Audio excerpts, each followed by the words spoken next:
Charge अपने गिर्द एक रीजन बनाता है, उस रीजन में अगर कोई और चार्ज पार्टिकल या बॉडी आएगी तो ये चार्ज उस पर कोई ना कोई फोर्स एक्सर्ट करेगा, अट्रैक्शन या रिपल्शन की। इसी तरह एक मैग्नेट है,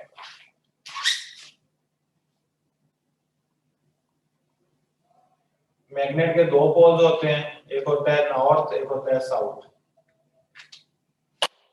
ठीक है, नॉर्थ और साउथ पोल में ये अपने के लिए एक रीजन बनाते हैं।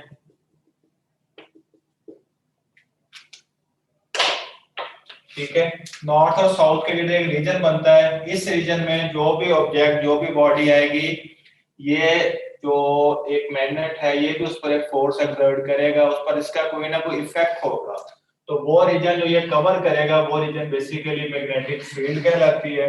यानी कि ये एक मैग्नेट है, मैग्नेट अपने के लिए एक रीजन जो क्रिएट करता है, उस रीजन में कोई भी दूसरी चार्ज बॉडी आएगा और आएगी, इसका उस पर कोई इन्फ्लुएंस होगा, वो रीजन बेसिकली मैग्नेटिक फील्ड कहलाता है। मैग्नेटिक फील्ड बेसिकली एक सिर्फ रीजन है। ठीक है, और मैग्नेटिक फील्ड लाइन से अगर हम बात करते हैं तो ये नॉर्थ पोल से निकल के साउथ पोल में जाती है। ठीक है, मैग्नेटिक फील्ड लाइन नॉर्थ से निकलती है और साउथ में जाके टर्मिनेट हो जाती है, खत्म हो जाती है।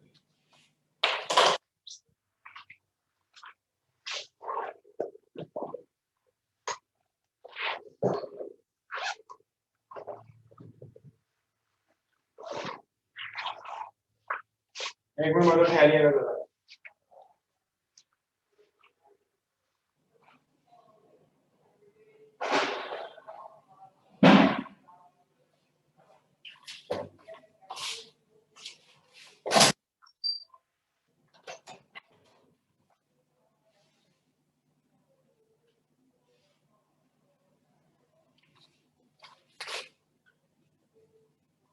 ठीक है,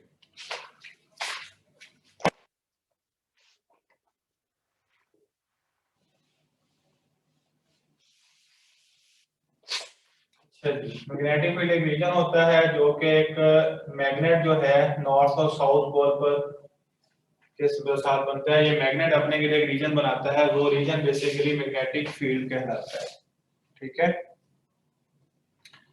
और इसके जो सोर्सेज है मैग्नेटिक फील्ड के वो हम डिस्कस करते हैं।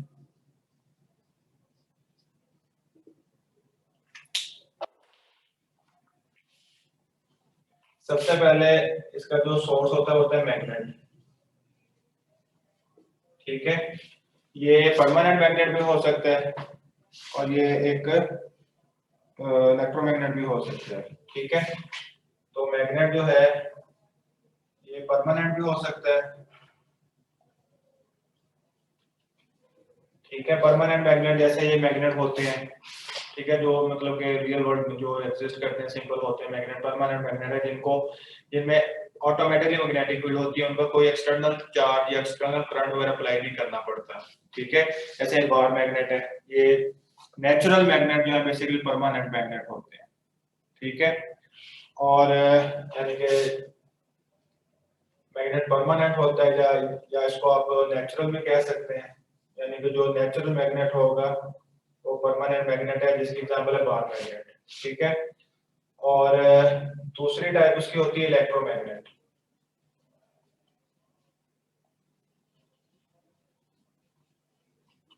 इलेक्ट्रोमैग्नेट देखें दो नाम है। इलेक्ट्रो का मतलब है कि जब भी किसी कंडक्टर में से करंट पास करता है, ठीक है, किसी भी कंडक्टर में जब करंट पास करेंगे, चार्जेस जब मूव करेंगे ना, उनकी मोशन की वजह से उस कंडक्टर के गिर्द मैग्नेटिक फील्ड जो है वो प्रोड्यूस हो जाएगी।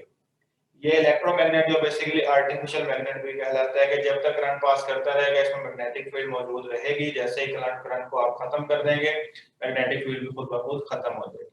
ठीक है, तो सबसे पहला सोर्स है मैग्नेट, वो परमानेंट मैग्नेट भी हो सकता है, बार मैग्नेट भी हो सकता है।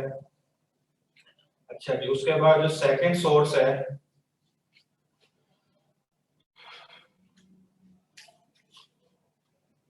दूसरा है मूविंग चार्जेस।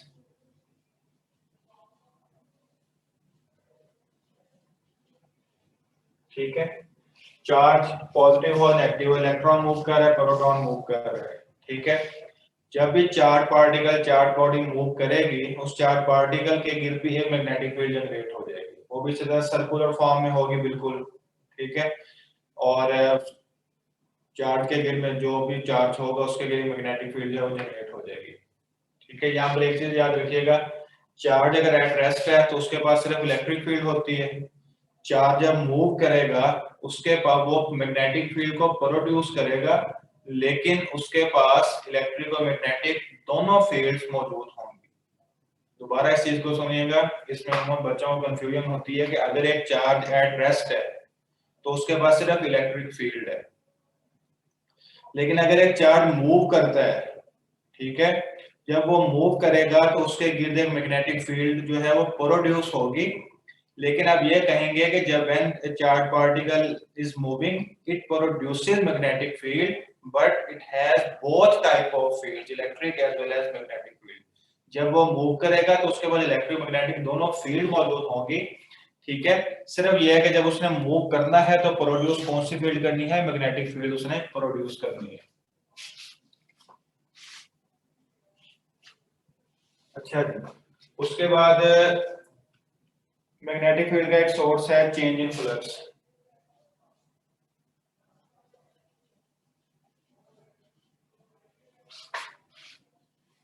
इलेक्ट्रिक फ्लक्स अगर चेंज होगा, अगर फ्लक्स चेंज होगा तो इसका मतलब है कि इलेक्ट्रिक फ्लक्स के चेंज होने से वहां पर मैग्नेटिक फील्ड जो है वो प्रोड्यूस होगी, ठीक है। जैसे इलेक्ट्रोमैग्नेटिक वेव्स होती हैं कि इलेक्ट्रिक फील्ड चेंज होगी तो मैग्नेटिक फ्लक्स प्रोड्यूस होगा, मैग्नेटिक फील्ड चेंज होगी तो इलेक्ट्रिक फ्लक्स प्रोड्यूस होगा, ठीक है। यानी आप ये भी कह सकते हैं कि जो वेरिएंट इलेक्ट्रिक फील्ड होगी ना,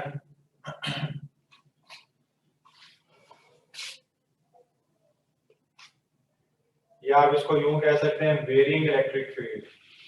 इलेक्ट्रिक फील्ड अगर वेरी कर रही है, इलेक्ट्रिक फील्ड अगर चेंज हो रही है, ठीक है, वेरिंग इलेक्ट्रिक फील्ड जो है वो भी मैग्नेटिक फील्ड को प्रोड्यूस करेगी। पर मेन ये सोर्स है मैग्नेटिक फील्ड का, परमानेंट मैग्नेट या नेचुरल मैग्नेट, इलेक्ट्रोमैग्नेटिक यानी कि जो करंट कैरिंग कोई कंडक्टर है, मूविंग चार्जेस है, फ्लक्स अगर इलेक्ट्रिक चेंज होता है या इलेक्ट्रिक फील्ड चेंज होती है, ये बेसिकली फिनोमेना होता है इलेक्ट्रोमैग्नेटिक वेव्स में। इलेक्ट्रिक फील्ड चेंज होकर मैग्नेटिक फील्ड प्रोड्यूस करती है, मैग्नेटिक फील्ड प्रोड्यूस चेंज होकर इलेक्ट्रिक फील्ड को प्रोड्यूस करती है। तो वेरिंग इलेक्ट्रिक फील्ड जो है वो भी बेसिकली मैग्नेटिक फील्ड को प्रोड्यूस करती है। अच्छा जी, उसके साथ कुछ और इसके सिंबल्स हैं वो हम डिस्कस कर लेते हैं, बेसिक बेसिक चीजें हैं। उसके साथ हम चार्ज को जरा डिस्कस करते हैं। ये कुछ चीजें आप लोग जरा नोट कीजिएगा जो मैंने अभी लिखी हैं।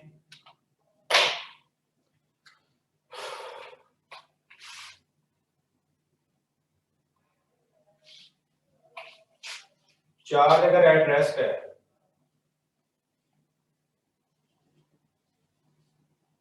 चार्ज अगर एट रेस्ट है, ठीक है, तो इसका मतलब है कि ये सिर्फ इसके पास इलेक्ट्रिक फील्ड होगी,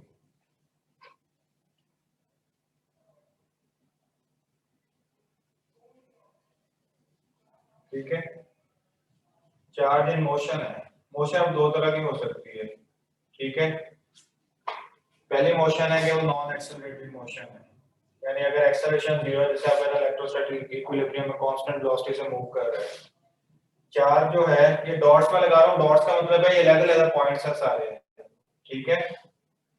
चार्ज अगर इन मोशन है लेकिन वो कांस्टेंट वेलोसिटी से मूव कर रहा है तो वो प्रोड्यूस करेगा मैग्नेटिक फील्ड, ठीक है, लेकिन has both electric field and magnetic field. Magnetic field को बी से डिनोट करते हैं, मैग्नेटिक फील्ड की स्ट्रेंथ है इसलिए मैं इसको बी से डिनोट करता हूं, ठीक है। इसका मतलब है कि मोशन में जो चार्ज है उसमें दोनों फील्ड जो है वो होंगी। और अगर तीसरा केस होता है कि चार्ज मूव करता है लेकिन वो उसका एक्सेलरेशन जीरो नहीं है, वो चार्ज एक्सेलरेट हो रहा है, ठीक है। जब चार्ज एक्सेलरेट होगा तब जो है चार्ज प्रोड्यूस करेगा इलेक्ट्रोमैग्नेटिक वेव्स को। ये ईएम वेव्स का मतलब है इलेक्ट्रोमैग्नेटिक वेव्स, ठीक है। इलेक्ट्रोमैग्नेटिक वेव्स को ये जनरेट करेगा। ये कुछ चीजें आपने याद रखनी है। उसके अलावा कुछ साइन कन्वेंशन है,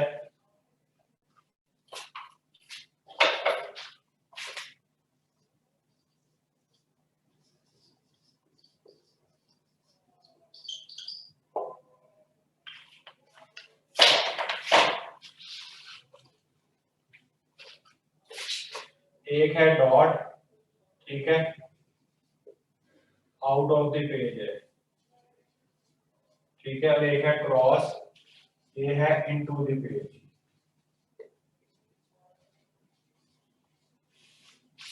ठीक है, फॉर एग्जांपल ये बोर्ड आपका एक पेज है, अगर मैं ये मार्कर का जो ये पॉइंट है, ये मैं करता हूं अवे फ्रॉम द बोर्ड, ठीक है, तो ये अवे फ्रॉम द बोर्ड होगा आउट ऑफ द पेज, ठीक है। और अगर मैं ऐसे कर देता हूं इस पॉइंटर को टुवर्ड्स द बोर्ड, ठीक है, तो ये होगा इनटू द पेज।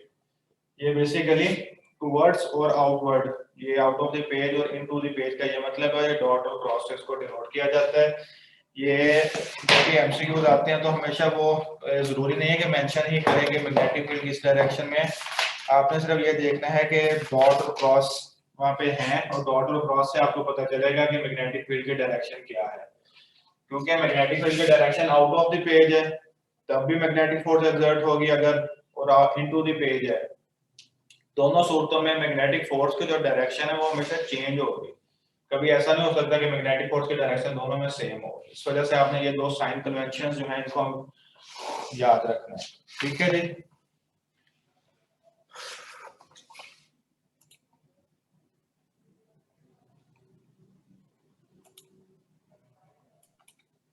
सर ये जो वेरिंग इलेक्ट्रिक फील्ड है वो आपने किस चीज का सोर्स लिखा है? मैग्नेटिक फील्ड का। लेकिन सर अगर आप एक मतलब कंडक्टर हो उसके अंदर आप डीसी भी पास करें तो इलेक्ट्रिक फील्ड फिर भी बन जाती है, तो वेरिंग क्यों? नहीं नहीं, इलेक्ट्रिक फील्ड तो बनेगी।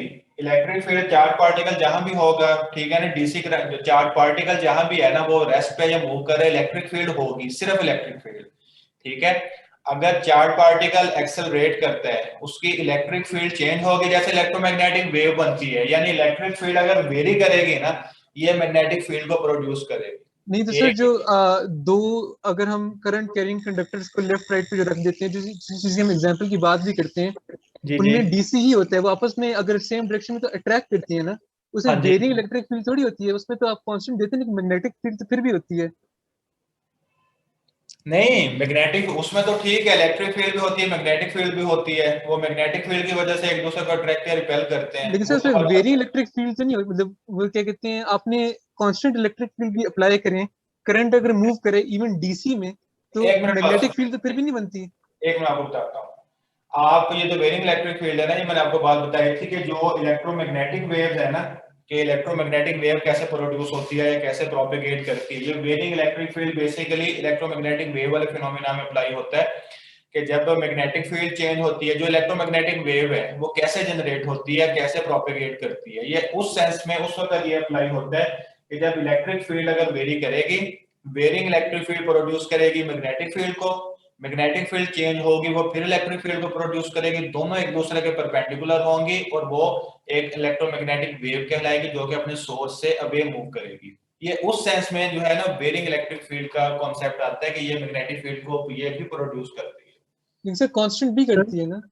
नहीं, कांस्टेंट नहीं करेगी। सर ये आपने आउट ऑफ द पेज अगर वायर है, वो उसमें तो हम डीसी की बात करते हैं ना, तो हम उसके जो मैग्नेटिक फील्ड लाइंस की डायरेक्शन बनाते हैं हाथ कर्ल करके, उसमें तो हम डीसी दे रहे होते हैं ना, हाँ जी, तो उससे भी मैग्नेटिक फील्ड तो उससे भी बन रही है कांस्टेंट से भी, कांस्टेंट वो इलेक्ट्रिक वो फील्ड से। वो इलेक्ट्रोमैग्नेट हो गया ना।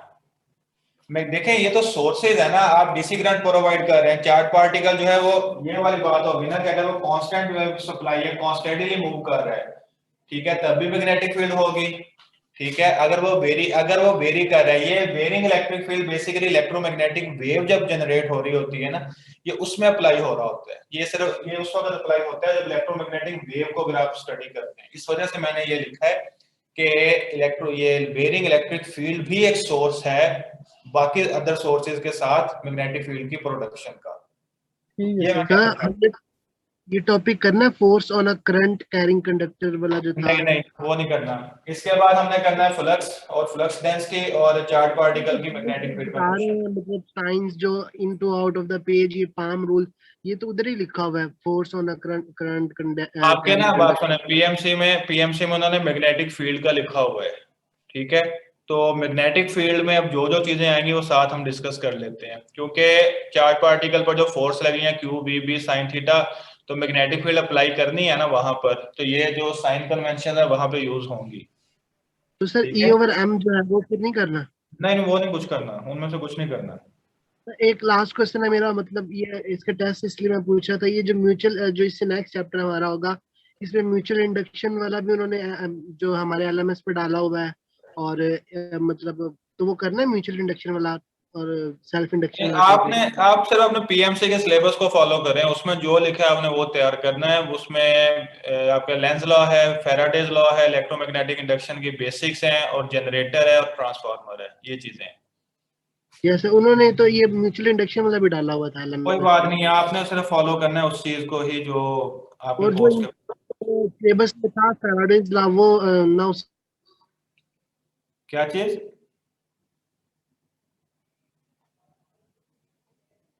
क्या कह रहे हैं आप?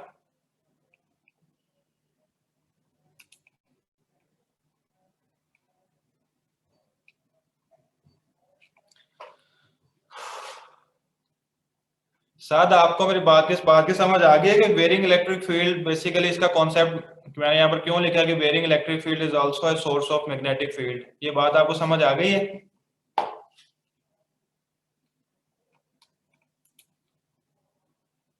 जी सर, हाँ समझ आ गया। आप वो फर्क कैसे स्पेसिफाई कर रहे थे उस टाइम? हाँ जी, हाँ जी। जैसे ये केसेस है ना सारे, करंट कैरिंग कंडक्टर इलेक्ट्रोमैग्नेट में आ जाएगा, ठीक है ना। इलेक्ट्रिक फ्लक्स चेंज होगा, मैग्नेटिक फील्ड को प्रोड्यूस करेगा।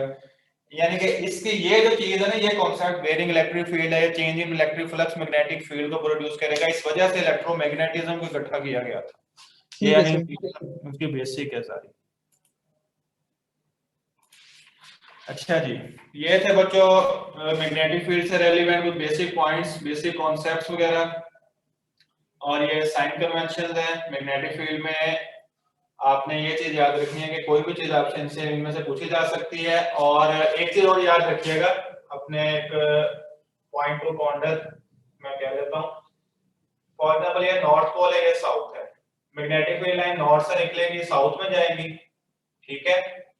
और एक चीज और आपने याद याद रखनी है कि ये क्लोज फॉर्म बनाती है, क्लोज लूप बनाती है, ठीक है। क्लोज लूप जो है ये, यहाँ पर जो मैग्नेटिक फील्ड है ना वो इस तरह की बनती है, ये क्लोज लूप नहीं है, क्लोज लूप ये वाला होता है, ठीक है।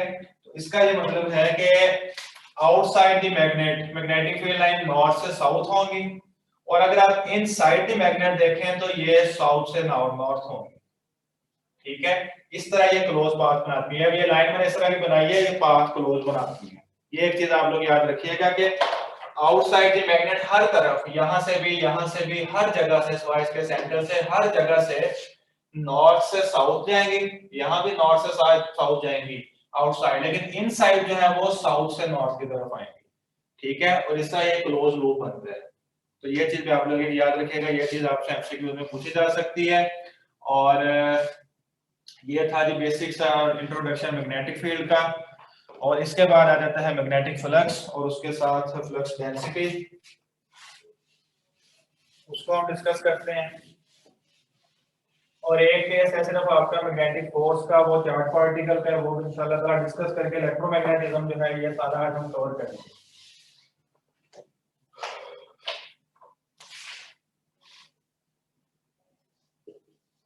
मैग्नेटिक फ्लक्स क्या होता है? ये एक मैग्नेट है नॉर्थ और साउथ, ठीक है। इसके सामने कोई एक आपने कोई ऑब्जेक्ट रखा है जो सरफेस है, ठीक है। और इस तरह कर लेते हैं इसको, नॉर्थ और south. Magnetic field line north से निकलेगी, ये अगर सरफेस के करीब है, ये फील्ड लाइन सरफेस में से पास होके फिर आके साउथ में आएगी, ठीक है। तो जो मैग्नेटिक फील्ड लाइंस इसके यूनिट एरिया में से पास करेंगी, number of magnetic field lines जो इसके यूनिट एरिया में से पास करेंगी, वो magnetic field line basically magnetic flux कहलाएगा। और मैग्नेटिक फ्लक्स का जो फॉर्मूला है वो होता है B डॉट A, ठीक है। B जो है ये मैग्नेटिक फील्ड की स्ट्रेंथ है, ठीक है। इसके 3-4 नेम है, वो अभी हम उसकी डेंसिटी में डिस्कस करते हैं। B मैग्नेटिक फील्ड की स्ट्रेंथ है, और A जो है ये बेसिकली वेक्टर एरिया होता है, इसको भी हम डिस्कस करते हैं वेक्टर एरिया में क्या होता है।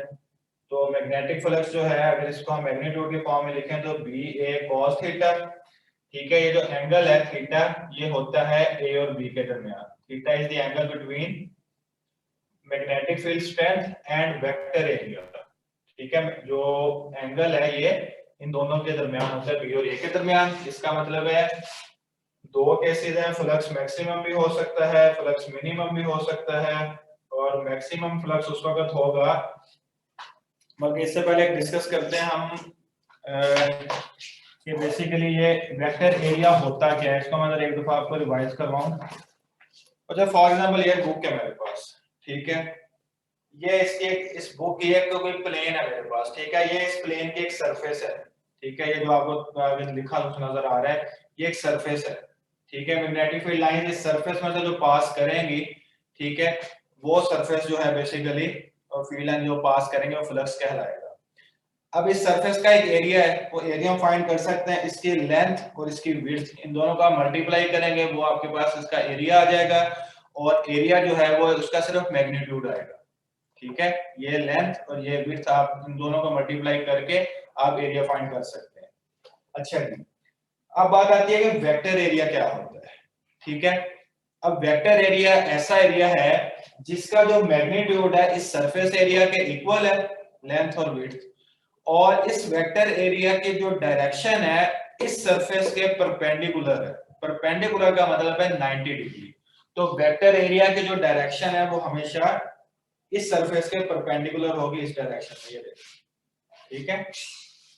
अगर आपको इस तरह नजर आ रहा है तो ठीक है। तो आपकी जो बुक्स है ना, जो भी पेज है उसके साथ अपना जो आपके पास जो पेन पेंसिल है बॉल पॉइंट है उसके साथ 90 डिग्री का एंगल बनाए।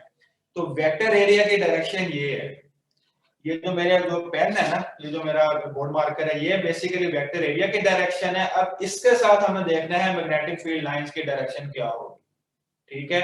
अब फ्लक्स जो है मैक्सिमम भी हो सकता है, मिनिमम भी हो सकता है। यानी कि अगर बी और ए दोनों कांस्टेंट हो, ठीक है, तो एंगल के वेरी करने से फ्लक्स जो है वो वेरी करेगा। बी वेरी करेगा तब भी फ्लक्स चेंज होगा। ये आप लोग यहाँ तक समझ चुके होंगे। बी को आप 2 टाइम इंक्रीज कर दें, बाकी दोनों फैक्टर अगर कांस्टेंट है तो फ्लक्स 2 टाइम इंक्रीज हो जाएगा। कम करेंगे कम हो जाएगा, ठीक है।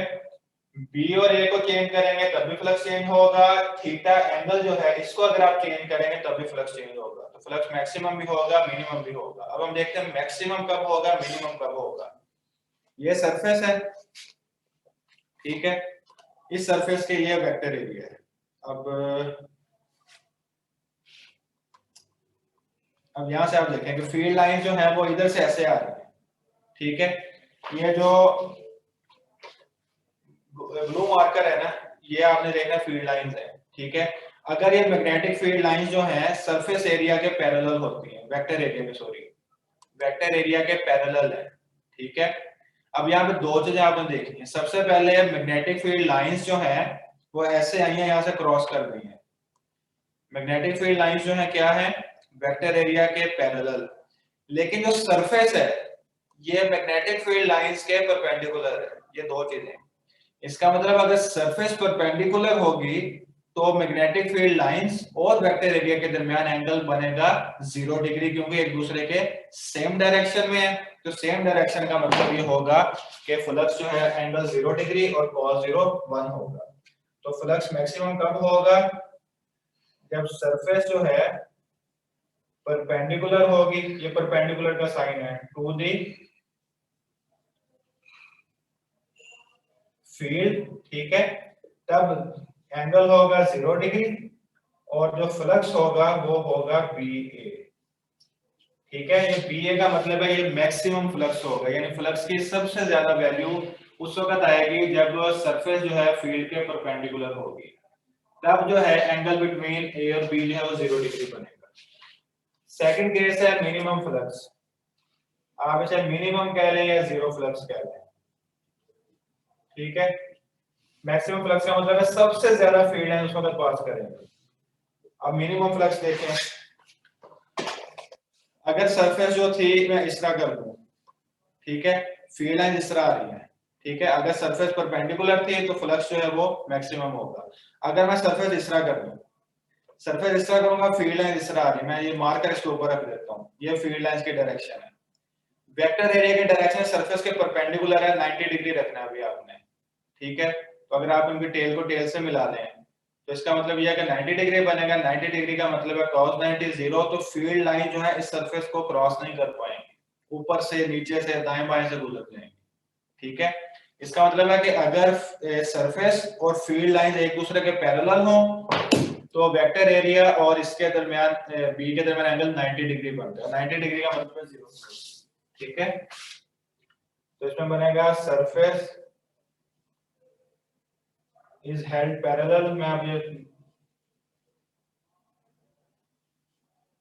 पैरेलल टू फील्ड लाइंस, ठीक है। और एंगल जो है वो बनेगा 90 डिग्री, ठीक है। सरफेस का याद रखना है फील्ड के साथ पैरेलल है और ए और बी के दरमियान, ये एंगल ए और बी के दरमियान है, ठीक है। तो फाई जो है इस केस में 0 आएगा, ये चीज आपने याद रखनी है।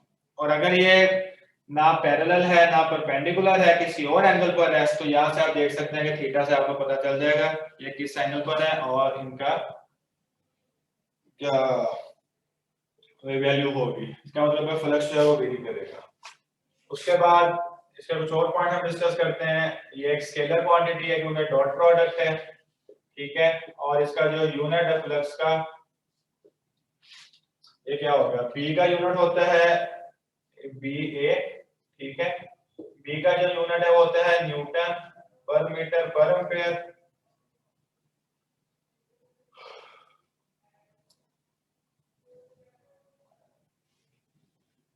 और एरिया का यूनिट होता है मीटर स्क्वायर, ठीक है। ये भी मीटर, ये भी मीटर, तो ये रह जाएगा न्यूटन मीटर पर एम्पेयर, ठीक है।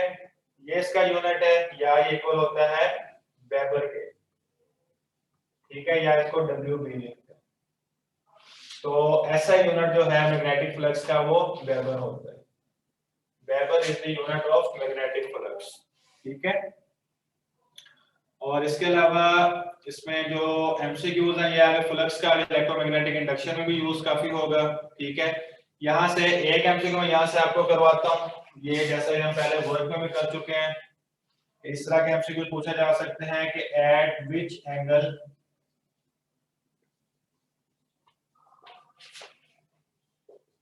फ्लक्स विल बी, एक एमसीक्यू करवाऊंगा उसी में से आपके पॉइंट्स क्लियर हो जाएंगे कि अगर इस तरह का एमसीक्यू आ जाए तो कैसे उसको सॉल्व करना है। Will be 60% of its maximum value, ठीक है। ये मैं आपको बता देता हूं कैसे सॉल्व करना है।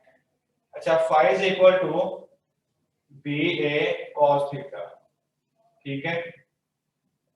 इसको मैं यूं भी लिख सकता हूं phi M into cos theta, ठीक है, क्योंकि ये वाला जो है मैक्सिमम फ्लक्स है, ठीक है। तो मैं साथ m का मतलब है ये मैक्सिमम फ्लक्स की वैल्यू बी ए है। मैंने ये एंगल फाइंड करना है किस एंगल पर ये जो फ्लक्स है मैक्सिमम फ्लक्स का 60% रह जाता है, ठीक है।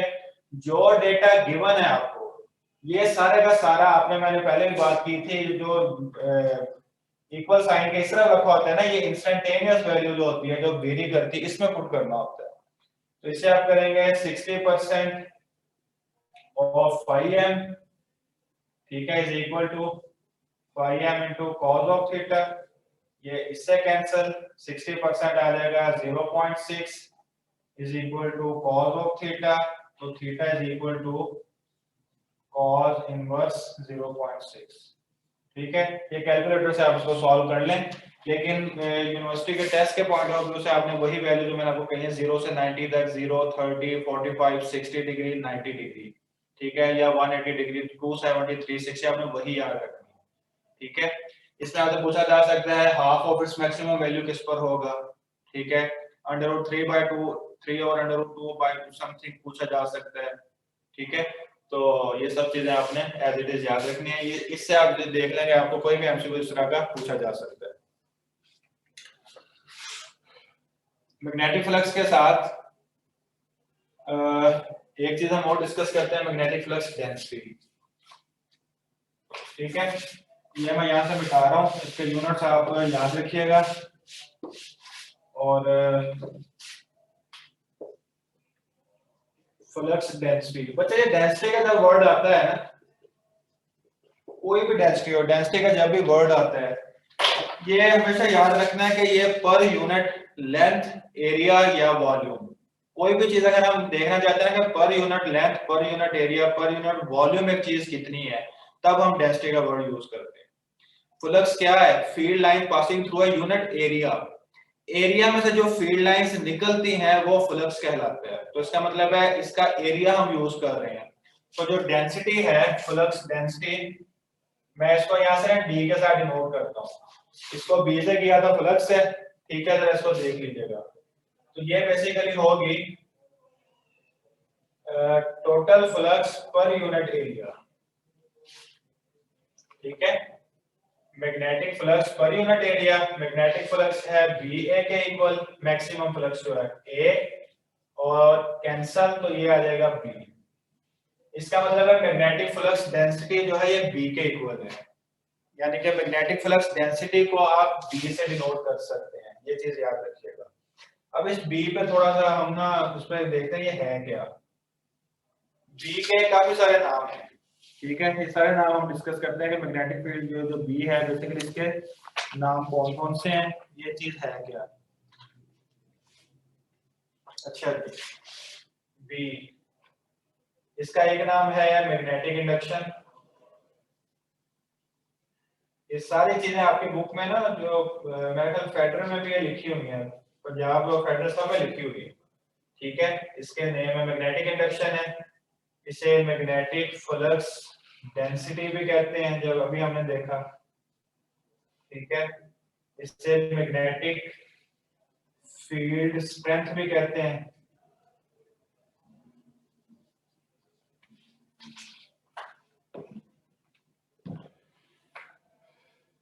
अस्सलाम वालेकुम, देखिएगा ये मैं क्लास में हूँ, आपसे फिर बात करूँगा ना। चलो ठीक है, थैंक यू। ठीक है जी, तो ये इसके नाम है। मैग्नेटिक इंडक्शन भी बी का नाम है, यानी कोई भी अगर आप इसमें से आ जाए तो आपने बी को देखना है, ठीक है। मैग्नेटिक इंडक्शन है, मैग्नेटिक फ्लक्स डेंसिटी है, मैग्नेटिक फील्ड स्ट्रेंथ है, सारों को हम बी से डिनोट करते हैं, ठीक हो गया। उसके बाद इसका हम यूनिट देखते हैं।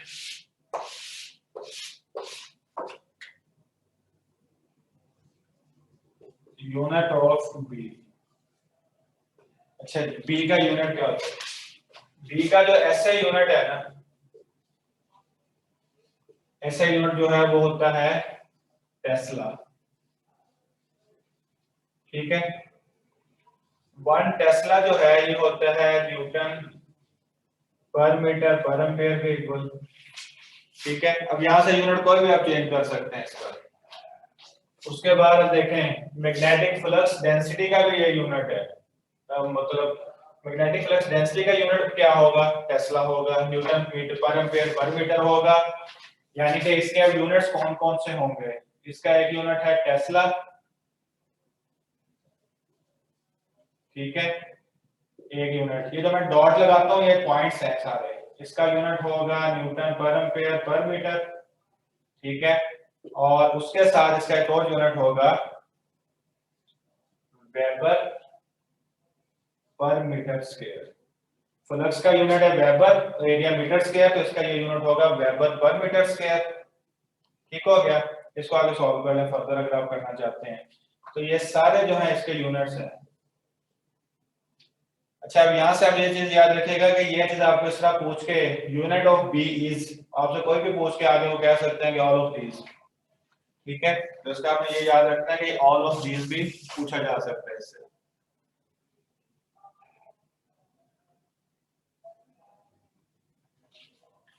ठीक है स्टूडेंट्स, टेस्ला अगर आप इसको एक्सपेंड करते हैं तो यही बनेगा। तो ये सारे इसके यूनिट्स हैं बी के, ये चीज आपने याद रखनी है।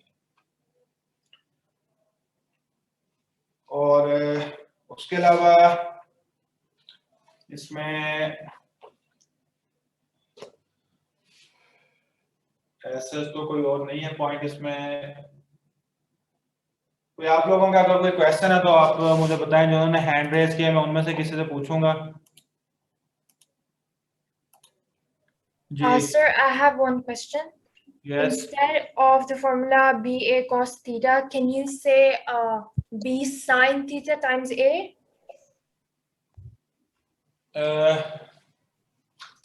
कह सकते हैं, we can say that, but it depends on angle.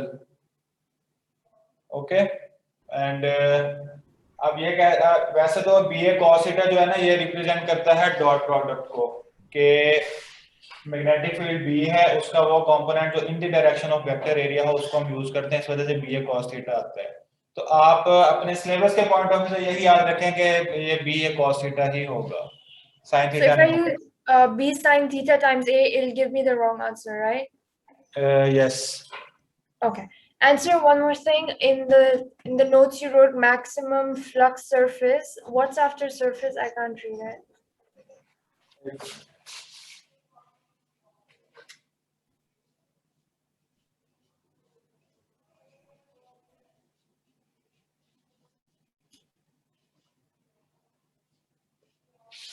ठीक है, Yeah, thank perpendicular. you. Okay. Yes. Yeah, thank you, sir. Okay, हाँ जी, और किसी का कोई क्वेश्चन है यहाँ तक?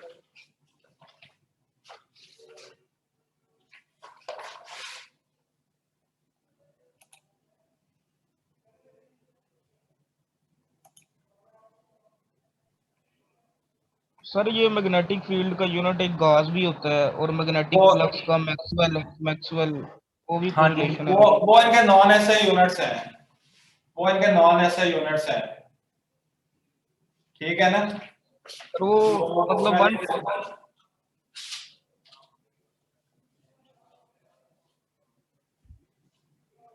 सीजीएस में होता है मैक्सिमम, नॉन एसआई यूनिट होता है, ठीक है? और 1 tesla tesla is equal to 10 raise to power 4 gauss, ठीक है? ये होता है, या 1 gauss is equal to 10 raise to power -4 tesla. Sir ये सब है ना, मैग्नेटिक फील्ड का ये हाँ जी, सर मैग्नेटिक फील्ड का एक यूनिट वोल्ट सेकंड भी शायद होता है। वोल्ट सेकंड जी सर। मैग्नेटिक फील्ड का किस फार्मूले से आप बता रहे हैं? सर ये एलएमएस पे सर ने बताया था, आई थिंक उन्होंने सोल्व भी करवाया था। वोल्ट सेकंड हो सकता है इनको किसी फार्मूले को उन्होंने एक्सपेंड करके निकाला हो सकता है, उसका क्या इक्वेशन क्या यूज की थी? सर आई थिंक उन्होंने ना Newton per ampere per metre वाले फार्मूले से ना उन्होंने हाँ, ये यूनिट से तो इसको फर्दर एक्सपेंड कर लिया होगा, इसको फर्दर एक्सपेंड कर लें, ठीक है? मतलब न्यूटन फोर्स है, ये kgms-2 आ जाएगा, और उसके बाद एम्पियर है, ये आ जाएगा चार्ज का कूलम पर सेकंड आ जाएगा, तो वहां से वो निकल आएगा, ठीक है सर। ठीक है? वोल्ट होता है joule work done per unit charge है, तो जूल पर कूलम है, वहां से ही निकलेगा, जी ठीक है? क्योंकि न्यूटन जो है ना, इसको आप ये न्यूटन जो है फोर्स, ये भी जूल पर मीटर होगा, अगर आप W = F से फोर्स फाइंड करते हैं तो जूल पर मीटर होगा, वहां से आप इसको सॉल्व कर लेंगे, ठीक है? जी सर, ठीक है। ठीक है,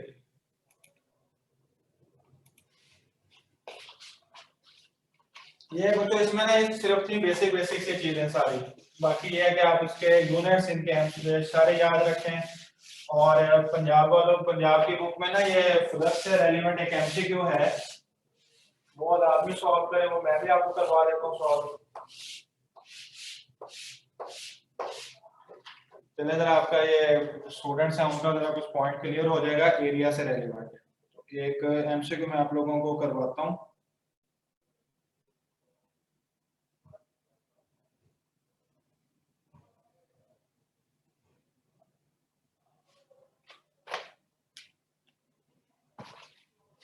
In a certain region, value of magnetic field is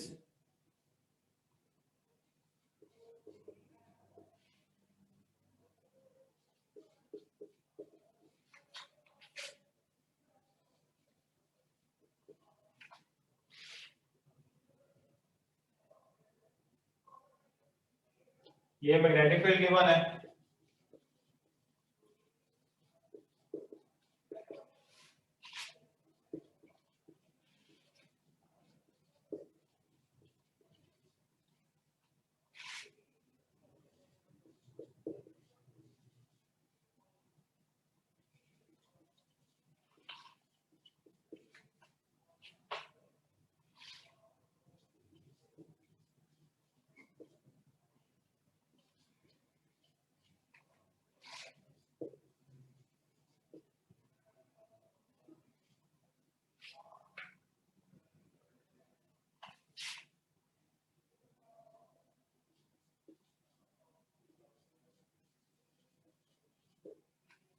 जी, ये बच्चों एक एमसीक्यू है, ये जरा आप लोग फ्लक्स से रेलिवेंट करेंगे तो इससे जरा फ्लक्स का कॉन्सेप्ट जो है वो आपको क्लियर हो जाएगा। ठीक है, बी जो है वो गिवन है और कितना फ्लक्स जो है इस एरिया में पास करेगा, जबकि ये जो लूप है ये वाईजी प्लेन में रखा हुआ है।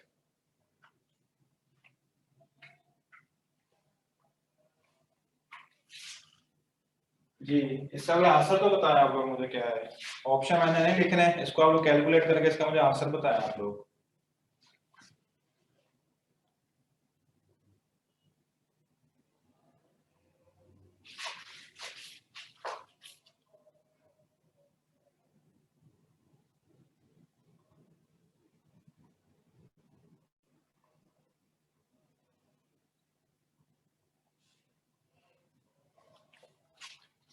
ठीक है, हाँ आंसर बताएं बच्चों मुझे।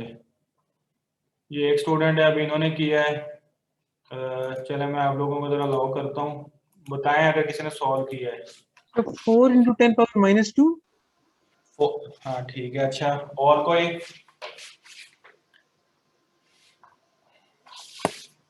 और किसी ने अगर किया हो?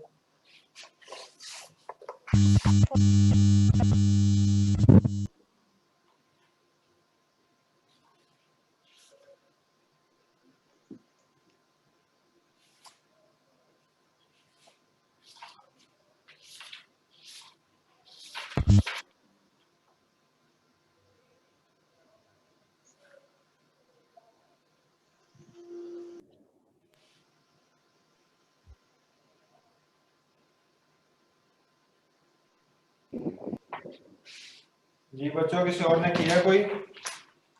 2 into 10 की -2। 2 into 10 raised to power minus 2 0.02। 0.02। अच्छा, और दोबारा देखें गौर से। 0.04। 0.04। अच्छा जी, और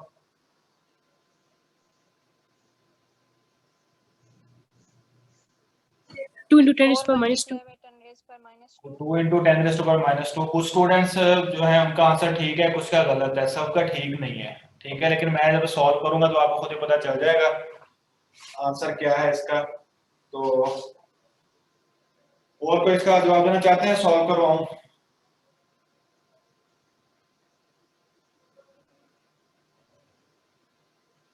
चलिए मैं सॉल्व करवाता हूँ। यहीं से आपका ये जो बी ए cos थीटा का कॉन्सेप्ट है यहीं से क्लियर हो जाना है। बी और ए के दरमियान जो एंगल है या बी और ए को ये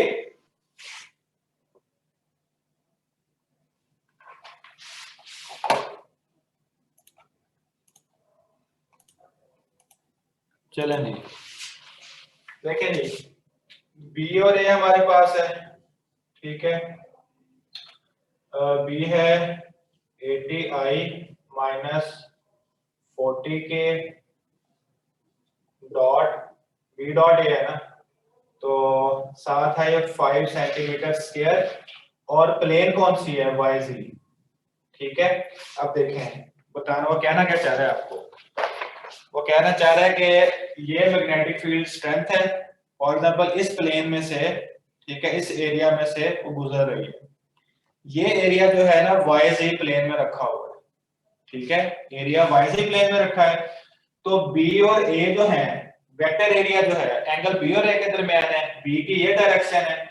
अब वेक्टर एरिया जो है ये बेसिकली इस प्लेन के परपेंडिकुलर है, प्लेन वाईजी में है, तो जो बी है ये जो ए है सॉरी, ठीक है, ये इस प्लेन के परपेंडिकुलर है। ये जो एक्स वाई जी है ना, 3 डायमेंशन, ये तीनों एक दूसरे के परपेंडिकुलर है। अगर प्लेन वाई जी है तो वाई और जी के जो परपेंडिकुलर है वो होगा एक्स। तो इसका मतलब है जो वेक्टर एरिया की डायरेक्शन है वो होगी 5 into 10 raised to power minus 4। ठीक है, 7 i यूनिट वेक्टर। ठीक है, ये जो i है ये रिप्रेजेंट करता है x एक्सिस को। ठीक है, और ये x एक्सिस जो है इस yz प्लेन के परपेंडिकुलर है, यही एक कॉन्सेप्ट था इसमें। ठीक है, तो कुछ स्टूडेंट जिन्होंने 2 into 10 raised to power वाला आंसर दिया था वो गलत है, वो मेरा ख्याल है उन्होंने इसके साथ मल्टीप्लाई कर दिया। ये बात याद रखनी है कि yz मैं यहाँ पे लिख देता हूँ, एक्स वाई प्लेन, ठीक है, अगर प्लेन एक्स वाई है तो z जो है ये परपेंडिकुलर होगा टू प्लेन, ठीक है। अगर yz है, yz प्लेन है तो x जो है ये प्लेन के परपेंडिकुलर होगा, और जो प्लेन के परपेंडिकुलर होगा वही डायरेक्शन जो है वेक्टर एरिया की होगी। और अगर zx है, ठीक है, तो इसका मतलब ये है कि y जो है वो परपेंडिकुलर होगा, ठीक है।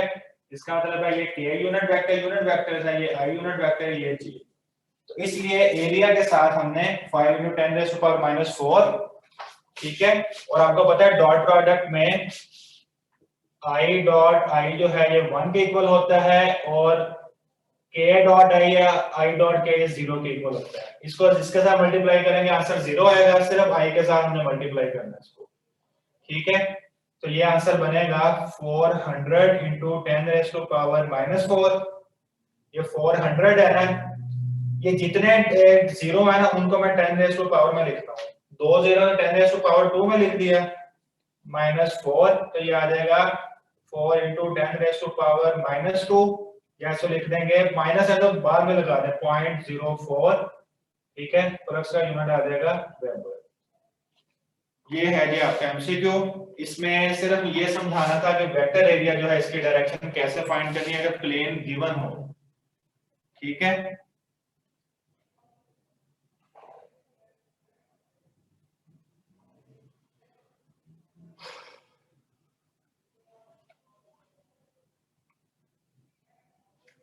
अच्छा बच्चों ऑरली मुझे बताएं जरा, ये प्लेन है YZ, ठीक है। अगर मैं कह दूं कि प्लेन है XZ, अगर XZ प्लेन हो तब फ्लक्स क्या होगा? ये मैं सभी को अनम्यूट करता हूं। XZ प्लेन हो तब ये क्या होगा? XZ plane 0 Why, sir? 0.02. Zero होगा।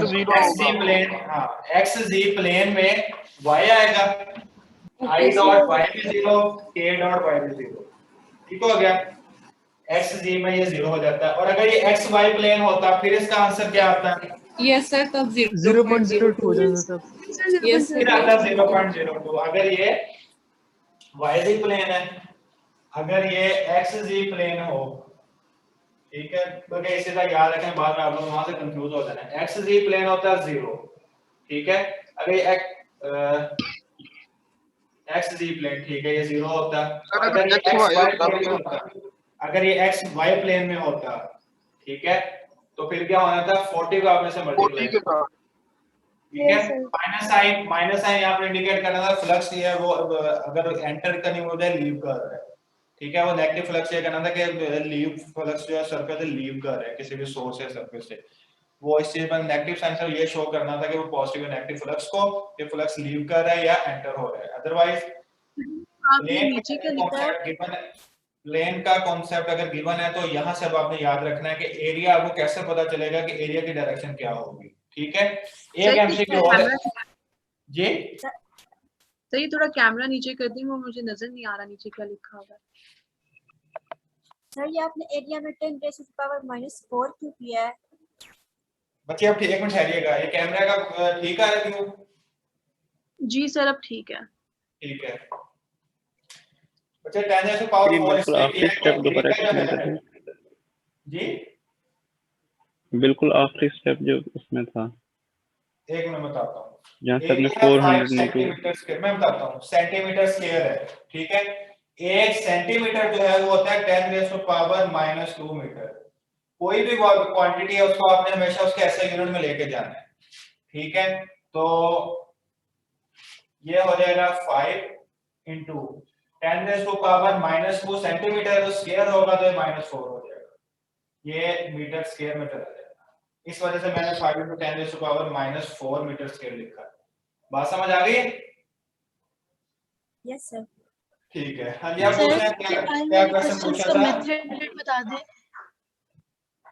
एक मिनट बच्चे, वो क्वेश्चन पूछा था कि लास्ट स्टेप कौन सा पूछा था, मुझे दोबारा बताएं। यही वाला सर, बस इसे आगे मल्टीप्लाई करना है 80 से हमने इसको, हाँ जी 80 के साथ मल्टीप्लाई करना है ना। 80 को 4 से 5 से मल्टीप्लाई करेंगे तो 400 आ जाएगा, साथ ही 10⁻⁻⁴ है। I डॉट I जो 1 के इक्वल है, आगे जितने जीरो है आप जी, उसको ठीक 10 है। की पावर 2 में उसमें कन्वर्ट करते हैं। 2 जीरो है ना 10 की पावर 2 आ जाएगा, या 3 होते तो 10 की पावर 3 आता है। ठीक है, 10 की पावर 2 या 10 की पावर -4 ये वाला सर ये बेस तो सेम की पावर ऐड हो जाती है तो -2 रह जाएगा, इसको आप 0.04 लिख सकते हैं। सर ये तो जी। 48 था, आपने 400 क्यों लिखा हुआ है?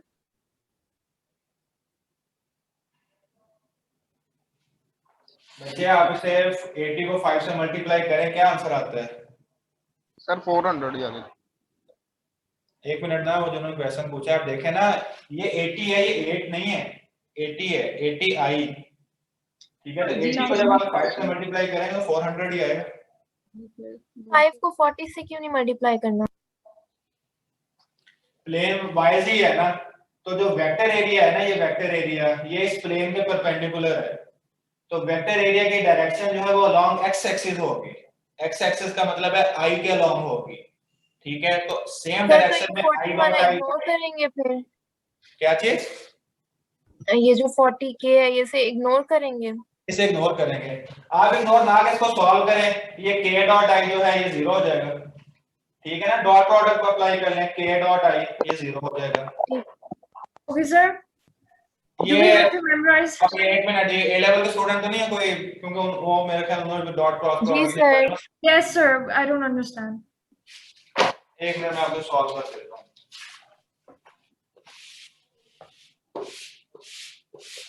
यहाँ पे समझ आ गई है कि एरिया जो है ये इसकी डायरेक्शन आई क्यों है? No, I don't understand. Yeah, sir, I don't get any of this as well. Correct. I Yeah. don't get the I and the K stuff as well. The I times I is equal to 1 or the K times I is equal to 0 stuff. You don't know about this? No, I don't know about that. Okay. अच्छा जी, plane है x Y जी। ठीक है, vector area की जो direction है, ठीक है, ये प्लेन के परपेंडिकुलर होगी।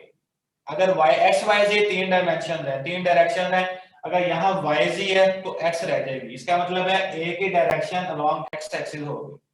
ठीक है, अब देखिएगा, phi is equal to 80i minus 40k dot 5 into 10 raised to power minus 4i.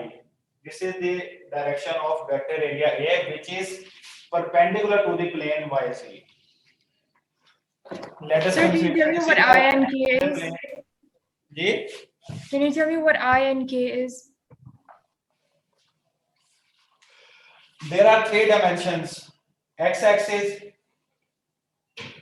y-axis, z-axis. Do you know about all these dimensions? I'm not sure about z axis. I know y and I know x and y, but I'm not sure about z. Z-axis is the third dimension. X, which is also perpendicular to both x and y.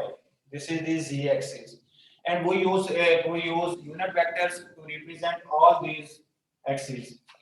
If we write I and with this head, this is called I unit vector, and it represents x-axis. Let us consider a body is moving with a velocity of 10i.